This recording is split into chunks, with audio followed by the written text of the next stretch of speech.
Disposable e-cigarettes are the new craze in schools. They look like harmless USB sticks, but they pack a nicotine punch. Many parents wouldn't have a clue their kid is even smoking them. Pocket-sized, brightly coloured, easy to use. They look like thumb drives, but don't be fooled. These are dangerous products and they shouldn't be in the hands of Australian kids. It's illegal. The latest craze amongst teenagers, a fruity accessory with very real health risks. These small plastic pods contain a substance that is a scheduled poison here in Australia. Even those in the industry condemn them. I think they're evil. They're disposable e-cigarettes and they're infiltrating schools at an alarming rate. What do you think they might be? Maybe a whistle, I don't know. Looks like a whistle. Yeah, I've no idea. So does it concern you as a mum that this is possibly the latest craze for young children?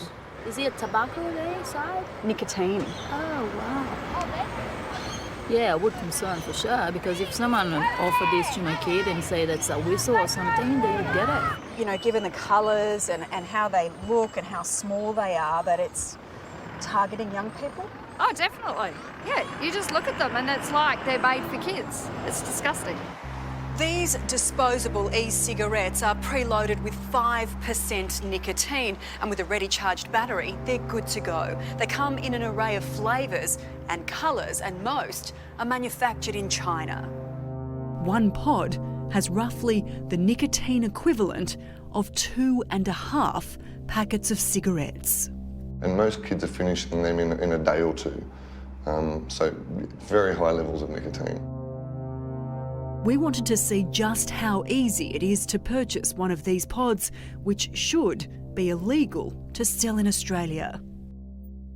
Our producer Matt has just gone into this corner store to see what is on offer. It's a place that we've been told sells disposable e-cigarettes. So Matt, you've just come out of the shop. We'll be clear you did not purchase anything, but what happened inside? Yeah, when I went in, I asked if they sell sticks, which is what the kids call these vaping devices. The guy behind the counter went into the back of the shop and actually asked somebody behind there if they could sell them to me. They had them underneath the counter and they were in little packets. He asked me what flavour I wanted. I said pineapple. He said he had them, and then they were $15 each. From stores to schoolyards and even inside classrooms.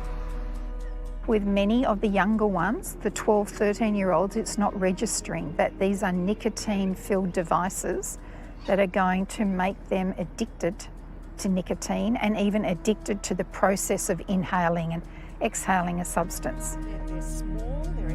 Christine Delgado is a school principal and deputy president of the Secondary Principals Council. When you take young teenagers who have never smoked and probably never even considered smoking, have these seemingly fun things, they're going to get addicted. How easy is it for students to use these products at school? Well, because the vapes are so small, it's very easy for a student to put their elbow on their desk and put their hand up to their face and be vaping in class, and no one detects it. And the whole point of the vapes is to suck these young kids in to becoming smokers. How are students getting hold of these? Is there a black market? Well, the way the students are getting them is from under the counter, and then they come back into their friendship group and are selling them at double the price.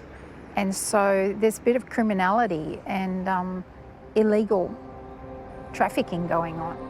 The statistics back that up. 66% of 14 to 17-year-olds obtained their e-cigarettes from friends or family, according to the latest figures from the Australian Institute of Health and Welfare. There's been a 12% spike in the past 3 years in 15 to 24-year-olds using e-cigarettes, and around 73% of surveyed teenagers tried them out of curiosity. None of these are pre-filled with nicotine. Andrew Cameron owns House of Vape and wants to make one thing clear about preloaded pods. They're not what we see as vaping.